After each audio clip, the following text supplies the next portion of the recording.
सोचिए कि एक लड़की इंदौर से चल के प्रयागराज महाकुंभ में आती है, वो भी सिर्फ इसीलिए कि वो अपने खोए हुए प्यार को खोज सके, पा सके। जब वो वहाँ पर आती है, उसके खूबसूरती को देखकर एक सोशल मीडिया के जो कोई चैनल वाले होते हैं, उसकी वीडियो बनाकर सोशल मीडिया पर डाल देते हैं और वो वीडियो रातों रात वायरल हो जाती है। वो इतना वायरल हो जाती है कि पूरे भारत में लोग उसको जानने लगते हैं, उसको पहचानने लगते हैं, उससे मिलने आने लगते हैं। लेकिन वो हमेशा अपने प्रेमी के तलाश में रहती है। दरअसल उस लड़की के एक गलती से उसका प्रेमी इतना गुस्सा हो गया था कि वो छोड़कर भाग गया था।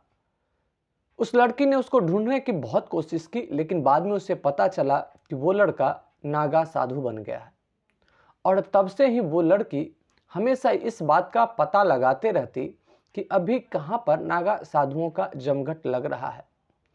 पिछले 1 साल से वो हर जगह पर जाती जहाँ पर नागा साधु जाया करते। उसको पता था कि जो महाकुंभ का मेला लगता है, इसमें लगभग सभी नागा साधु पहुँचते हैं और उसको उम्मीद थी कि इस महाकुंभ में उसका प्रेमी भी आएगा, अवश्य आएगा।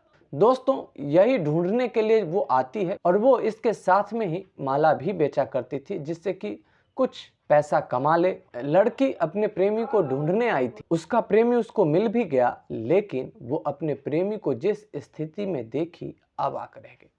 दोस्तों, क्या हुआ उसके बाद और क्या है पूरी कहानी जानने के लिए आपको मेरी ये वीडियो शुरू से अंत तक देखनी पड़ेगी।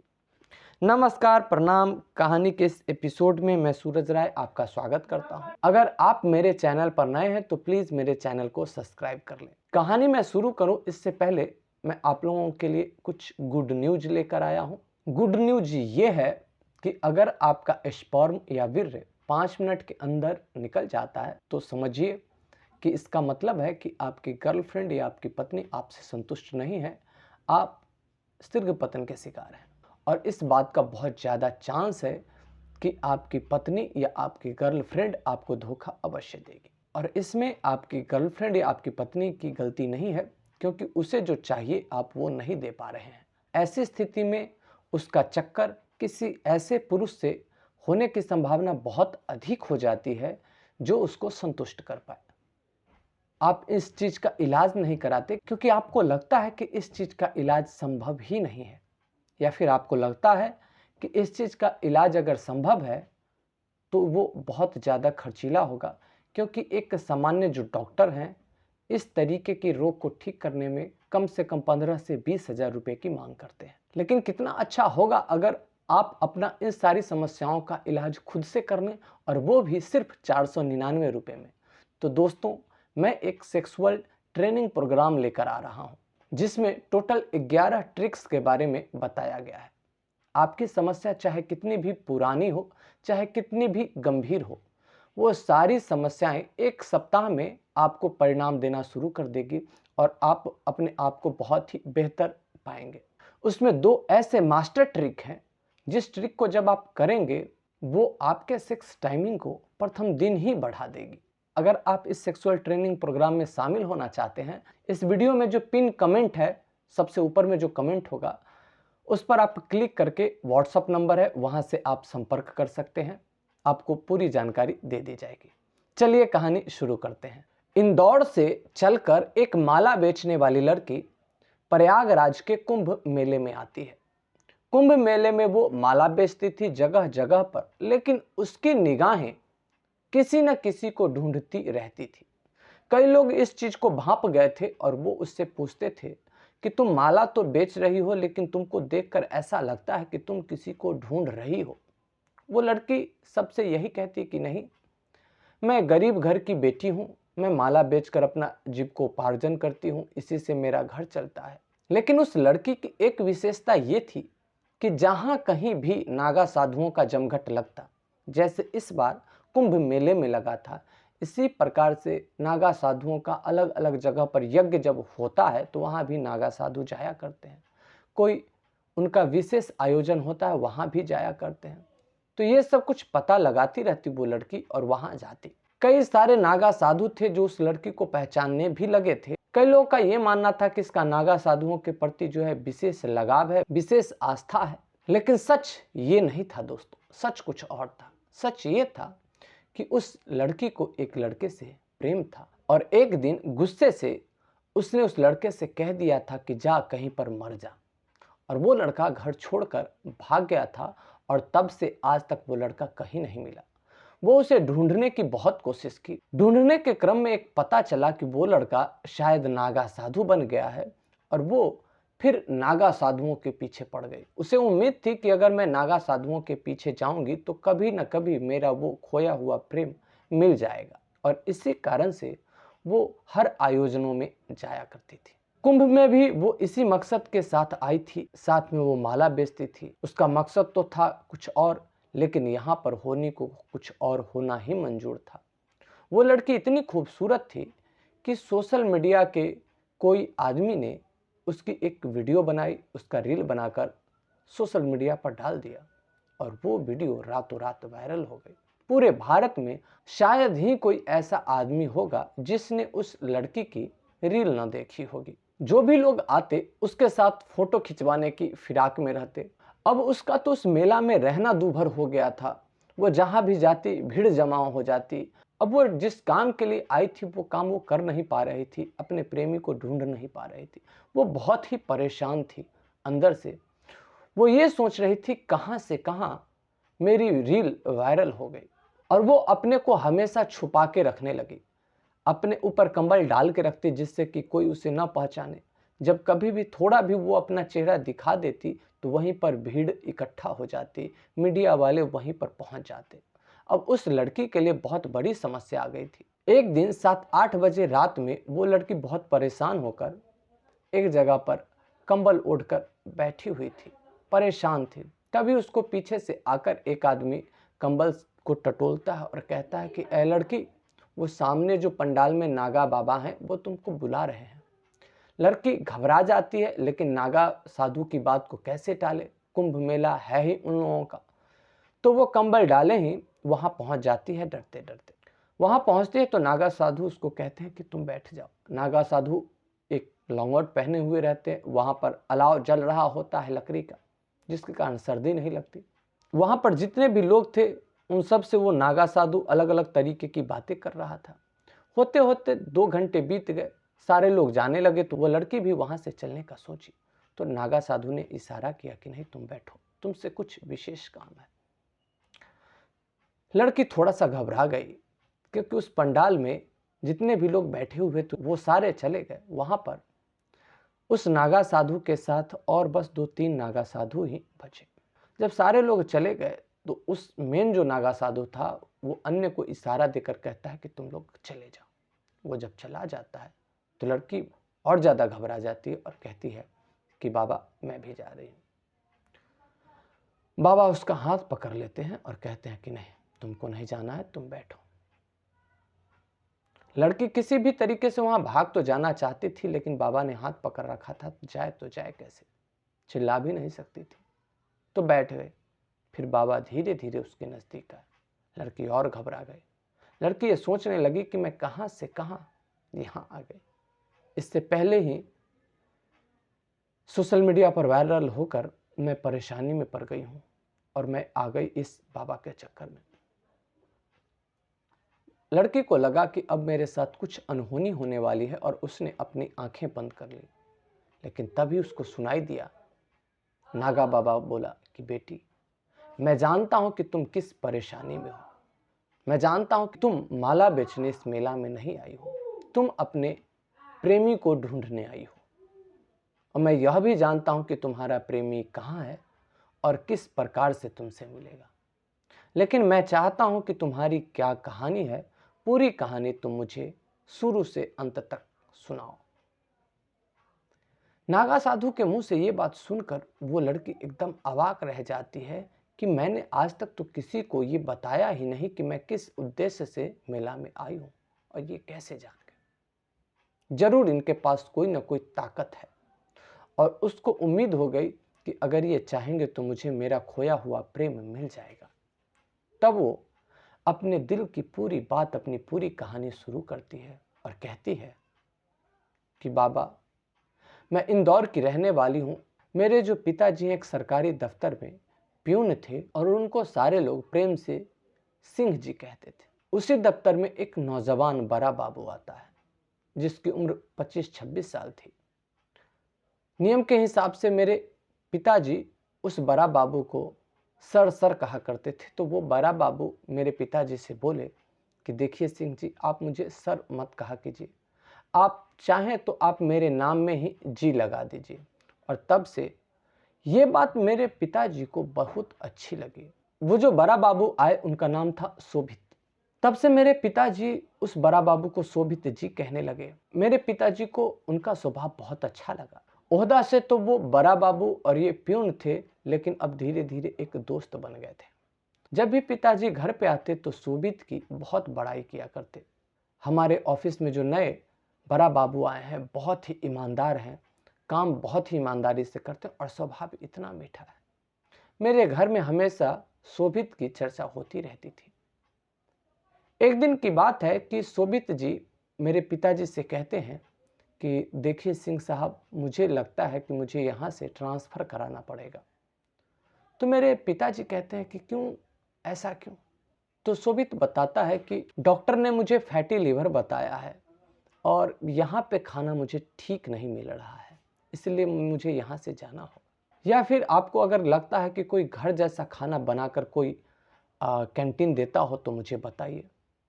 कुछ देर सोचने के बाद मेरे पिताजी ने शोभित से कहा, क्यों ना आप मेरे घर का खाना खाइए, मैं अपने लिए लाता हूं, मैं आपके लिए भी लेता आऊंगा। यह सुझाव शोभित को पसंद आ जाती है। उसके बाद जब प्रथम दिन मेरे पिताजी शोभित के लिए घर से खाना लेकर जाते हैं, शोभित खाते हैं तो उसके बाद बड़ाई करते पीछे नहीं हटते। कहते हैं कि सिंह साहब, मैंने खाना तो बहुत खाया लेकिन आज तक ऐसा खाना नहीं खाया। कितना बढ़िया खाना बना है, एकदम देसी स्टाइल में। किसने बनाया? तो मेरे पिताजी बताते हैं कि मेरी बेटी ने बनाया। तब शोभित जी ने कहा कि आपकी बेटी बहुत अच्छा खाना बनाती है।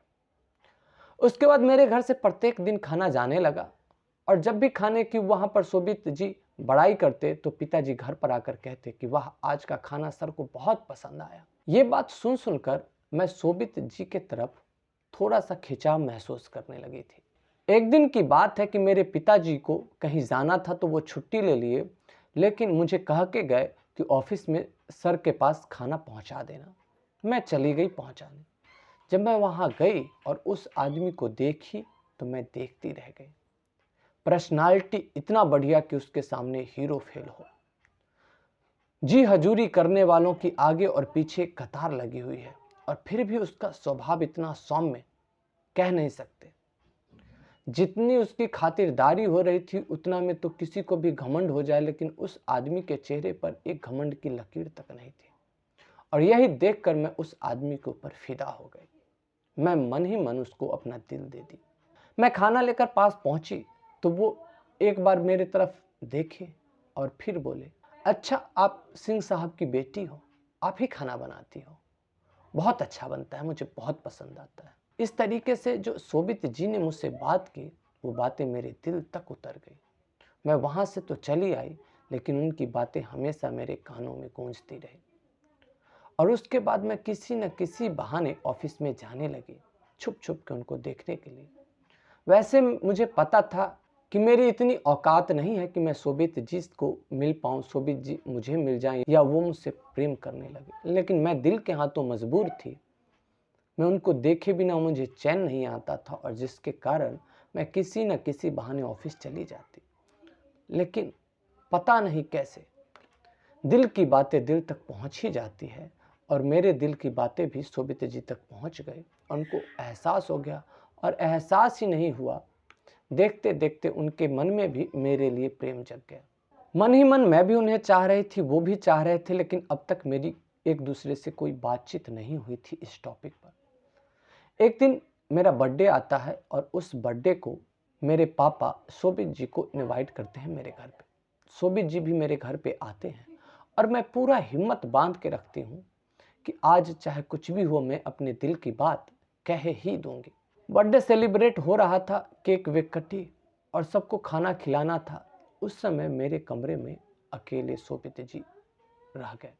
सारे लोग इधर उधर चले गए। तब मैं ये सोची कि अब जो भी होगा देखा जाएगा, और हिम्मत करके बोली कि मैं आपसे प्रेम करने लगी। शोभित जी ने भी अपने दिल की बातें कह दी। उन्होंने भी कहा कि मैं भी तुमसे प्रेम करने लगा हूँ, लेकिन कहने में मुझे भी संकोच हो रहा था। अच्छा हुआ कि तुमने शुरुआत कर दी।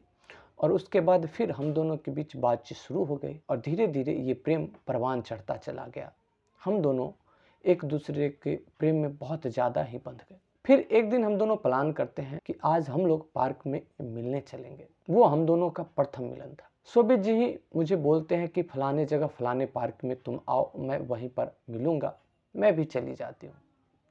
हम दोनों वहाँ मिलने जाते हैं, लेकिन हम लोगों का दुर्भाग्य था कि मेरे घर के बगल के एक अंकल हम दोनों को देख लेते हैं। हम दोनों को तो पता नहीं चलता, लेकिन जब मैं वहाँ से घर पर आती हूँ तो मेरे घर पर बवंडर मचा हुआ था। मेरे जो पिताजी थे मुझे डांटना शुरू कर देते हैं और बोलते हैं, बता तू कहाँ गई थी। मैं बोली कि मैं कहीं नहीं गई थी, मैं अपने सहेली के घर पर गई थी। फिर पिताजी मुझसे बोलते हैं कि झूठ मत बोलो, मुझे पता है कि तू पार्क में गई थी। मेरा और शोभित जी का साथ का एक तस्वीर उस बगल वाले अंकल ने मेरे पापा को भेज दी थी। वो तस्वीर मुझे पापा ने दिखाया। अब मेरे पास कहने के लिए कुछ नहीं था। पापा इतने गुस्से में थे कि मैं डर के मारे कुछ का कुछ बोल गई और मेरे मुंह से अपने आप को बचाने के चक्कर में एक गलत बात निकल गई। मैंने पापा से कह दिया कि वो जो आपके शोभित जी हैं वो मुझे ब्लैकमेल करते हैं, वो मेरे साथ ज़बरदस्ती करना चाहते हैं, और मैं वही समझाने पार्क में उनको गई थी। ये बात जब मेरे पापा सुने वो एकदम गुस्से से लाल हो गया। वैसे भी वो बहुत गुस्से वाले थे, उनसे गुस्सा बर्दाश्त नहीं होता। उन्होंने तुरंत मेरे सामने ही शोभित जी को कॉल लगाया और कॉल लगाकर और बहुत ही सख्त लहजे में बात किया और कहा कि सर, मैं आपको क्या समझता था और आप क्या निकले। जिस थाली में खाए उसी में आपने छेद कर दिया। आप तो मुझे अपना दोस्त कहते थे और आप दोस्त की बेटी पर ही डोरे डालने लगे। आप दोस्त की बेटी के साथ ही बदतमीजी करने लगे। मैंने आप पर भरोसा किया और आपने मुझे धोखा दिया। जिस लड़की ने आपके लिए खाना बनाया, आप उसी की इज्जत को तार तार करने पर लग गए। अगर मेरी बच्ची समझदार नहीं होती तो मेरी बच्ची की इज्जत के साथ तो आप खिलवाड़ कर जाते। मेरे पापा फोन पर इधर से ये बोलते जा रहे थे और उधर से शोभित जी की कोई आवाज नहीं आ रही थी। पापा 10 मिनट तक कुछ कुछ बोलते रहे और पापा ने अंत में यह भी कह दिया कि मुझे मेरी बेटी ने सारी बातें बता दी कि आप मेरी बेटी को ब्लैकमेल करना चाहते हो, आप मेरी बेटी को डरा धमका कर उसके साथ कुछ गलत करना चाहते हो। इतना कहकर मेरे पापा ने कॉल कट कर दिया। ये सारी बातें मेरे सामने हो रही थी और ये सारी बातें जब मैं सुन रही थी तो मुझे बहुत दुख हो रहा था, लेकिन फिर भी मुझे ऐसा लग रहा था कि जब मैं सामने जाऊंगी तो मैं सारी सच्चाई बता दूंगी, मैं शोभित को बता दूंगी कि मैं डर गई थी और उसको उम्मीद थी कि अगर मैं जब बताऊंगी तो वो मेरी बातों को समझेगा। पापा के वहाँ से जाने के बाद मैं बहुत कोशिश की कॉल लगाने की, लेकिन हर बार मोबाइल स्विच ऑफ आ रहा था। फिर मैं सोची कोई बात नहीं, कल ऑफिस में जाकर ही बताऊंगी। लेकिन कल शोभित जी ऑफिस में आए ही नहीं। मैं परसों गई, परसों भी नहीं आए और इस तरीके से मैं सप्ताह महीने जाती रही, नहीं आए और अंत में पता चला कि शोभित जी ने रिजाइन दे दिया है, नौकरी छोड़ दी है। मेरे पैर के नीचे से जमीन खिसक गई और उसके बाद तो मैं बेचैन रहने लगे। मैं इतना बेचैन रहने लगी कि मैं कुछ कह नहीं सकती। मुझे तो पहले भी एहसास हो चुका था कि मैंने बहुत बड़ी गलती कर दी है। मुझे लगा कि शायद मैं अपने पापा से अपने दिल की बात कह दूं तो शायद मेरा प्रायश्चित हो जाए और मुझे मेरा प्यार मिल जाए। मैंने अपने पापा से अपने दिल की बात कही। तब पापा ने कहा कि पागल, जब ऐसी बातें थी तो तुमने मुझसे सच्चाई क्यों नहीं बताई। वो इतने अच्छे स्वभाव वाले आदमी को मैंने क्या क्या कह दिया, उसके दिल पर क्या बीती होगी, इसकी तुम्हें उम्मीद है। पापा ने भी मुझे बहुत डांटा और मैं अंदर से गलाने से भर गई। प्रेम तो मुझे उससे बेपनाह था ही, लेकिन मेरे पापा का उसने जो कोई उत्तर नहीं दिया था, इससे और प्रेम बढ़ गया था। मैं उसके बिना जी नहीं सकती थी। मैं पागलों की तरह भटकने लगी। मैं हर जगह पता लगाने लगी कि वो कहाँ है, कैसा है। तब मुझे किसी ने बताया कि वो नागा साधु बन गया है और तब से ही मैं हमेशा पता करती रहती हूँ कि कहाँ पर नागा साधुओं का जमेरा लगेगा और मैं वहाँ पर जाकर उसको ढूंढने की कोशिश करती हूँ। और इतना कहते कहते वो लड़की रोने लगी। तब नागा साधु लड़की से कहते हैं कि चुप हो जा बेटी, तुमने जो गलती की थी उसका तुमको प्रायश्चित तुमने कर लिया, उसकी सजा तुमको मिल गई, लेकिन तुम्हारा प्रेम सच्चा है। तुम्हारा जो प्रेमी है इसी कुंभ में है और तुमको आज ही मिलेगा। मैं जानता हूं तुम्हारा प्रेमी कहाँ है। और उस लड़की को वो अपने साथ लेकर चलता है और कहता है कि मेरे साथ लगभग 1000 सन्यासियों नागाओं का झुंड है। वो सारे मेरे शिष्य हैं। उनमें से कई ने सन्यास ले रखा है और कई अभी सन्यास नहीं ले रखा है। वो एक ऐसे पंडाल में जाते हैं जहां पर उनके सारे शिष्य सोए हुए थे और उसमें से एक जटाधारी आदमी को हिलाते हैं। वो आदमी जब नींद से उठता है उसको देखते हैं लड़की अवाक रह जाती है। वो जटाजूटधारी कोई और नहीं था, वो जटाजूटधारी उस लड़की का प्रेमी सोबित ही था।